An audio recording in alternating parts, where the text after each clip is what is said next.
Hey friends, welcome to our Midweek Moment. Pastor Nicole here. So glad you joined us. This week we continued on in our sermon series, Horrifying, How to Be in Community with People Across the Aisle. Oh, right? That's so hard. And we've been talking in this series about how we can realize that we have more in common than that which divides us. And if we focus on those commonalities, we can really unify and be the church that God has called us to be. So it's been a challenging couple of weeks, at least for me.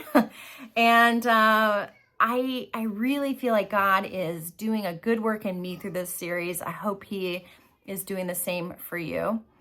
This weekend, Pastor Jason Roden came and spoke, and he shared in his sermon this really great line, and he said, "Is your fruit drawing people toward Jesus or pushing them away?" That's a paraphrase. He said it a couple of times in his sermon. I thought it was so challenging and so meaningful and really just an opportunity to do some self-reflections and to really think about what are my actions and my words doing? Are they pushing people away or are they drawing them closer to Jesus? Now, of course, I hope that they are drawing people closer to Jesus, but I also know that I am a flawed person and I have had experiences where people have left the church because of me.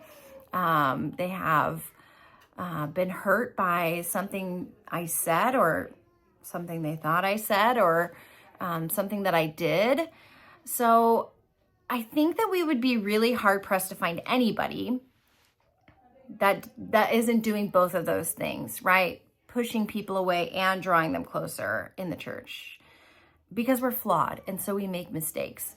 But it is important for us to take time to reflect on that and to learn from our mistakes so that we don't keep pushing people away, but that we work to then instead draw people near to Jesus. So I want to invite you to make some space in your life this week to do some of that reflecting and thinking.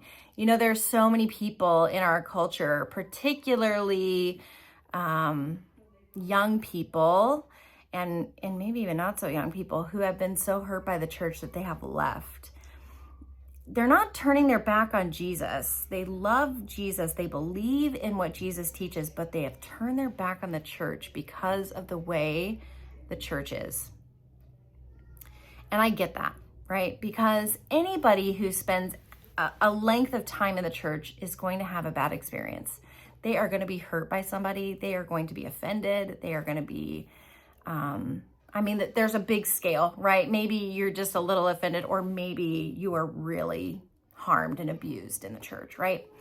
So there's a big spectrum there, but I would be hard pressed to find somebody who's not been hurt by the church, because again, we're made up of flawed people and we make mistakes and we hurt one another, sometimes unintentionally, sometimes intentionally. And that's really hard, right? So people are like leaving the church in droves because the church is so flawed.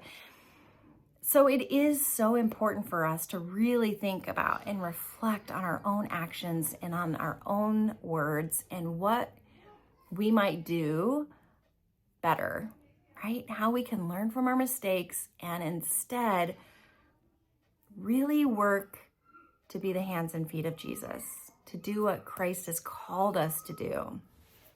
I think one of those things in particular that can really drive people out of the church is it becomes politically leaning one direction or the other. And in the church, we're not supposed to be about politics. We're supposed to be about Jesus, right? We're supposed to be teaching about Jesus. And sometimes we can really make some mistakes there. And that really can push people out if they feel like, I don't have a space here because everybody believes this and I believe this.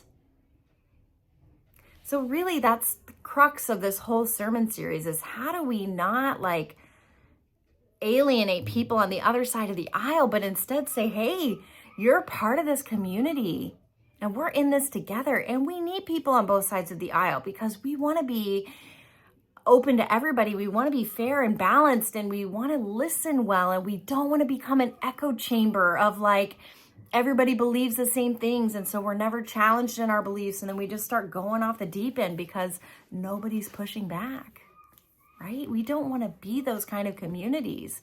And if we don't want to be those kind of communities, we've got to do the hard work of self-reflection, the hard work of extending a hand to the person on the other side of the aisle and saying, hey, we don't agree on this, but that's okay. We don't have to. We can still be in community with one another. We can still do the work of Christ together. So I just want to encourage you to think about that. If you haven't listened to the sermon, please go listen to it. Pastor Jason did an incredible job. It was really, I just felt really challenged by it in a good way of like, yes, I want to do that better in my life. And so I hope you will too. I hope you'll join us this weekend as we continue on in our series. We are going to be talking about how we can draw close to one another. Like, what can we do to do those things? So join us for that, whether in person or online. Have a great rest of your week, and we'll see you guys next time. Bye.